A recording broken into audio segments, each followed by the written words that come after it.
Kota tanpa buku. Pernahkah kau ke toko buku, perpustakaan, atau taman bacaan? Tidakkah kau merasa istimewa ketika berada di dalamnya? Di sekelilingmu ada berbagai toko dari dunia nyata dan khayal, tempat yang pernah kau kunjungi dan yang belum.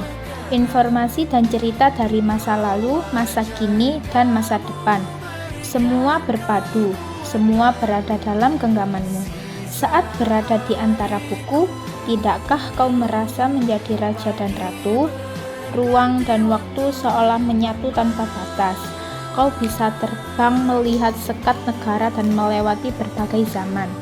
Kau bisa menyelam ke dalam samudera, melayang di angkasa, bercanda dengan aneka satwa, dan berkelana di tengah padatnya kota, juga di rimba raya.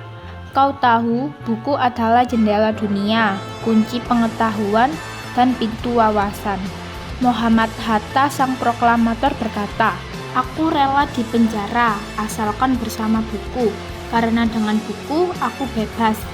Melalui buku, manusia terbebas dari ketidaktahuan.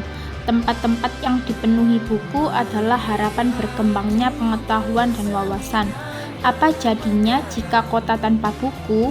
Pantaskah dia disebut kota? Di kota itu mungkin kabar datang dari sumber lain, dari koran, televisi, atau internet. Mungkin informasi dan cerita datang dari cerita nenek moyang, bagai dongeng-dongeng sebelum tidur. Irama warganya pun tiada beda.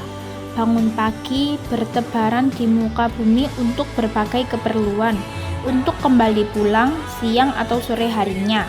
Setelah itu berangkat tidur dan memulai lagi hari berikutnya. Semua serupa. Di kota itu mungkin ada bangunan bernama perpustakaan. Di dalamnya buku-buku berderet dalam rak yang tak terjamah. Tiada tangan meraih dan membuka halaman demi halaman dengan sukacita. Mungkin juga ada tumpukan buku di sudut-sudut sekolah yang sepi dan berdebu. Jarang dikunjungi, jarang dibaca. Buku-buku di sana teronggok tanpa nyawa. Bagaimana dengan kotamu? Mungkin kau tinggal di tengah kota yang megah, atau di gang sempit, di desa terpencil, di sisi pesisir, atau di kaki gunung. Adakah perpustakaan, taman bacaan, atau toko buku di dekat rumahmu? Jika ada, apakah tempat itu menjadi wadah berkumpulnya anak-anak dan warga, menjadi pusat berkembangnya wawasan dan pengetahuan, atau hanya menjadi pajangan?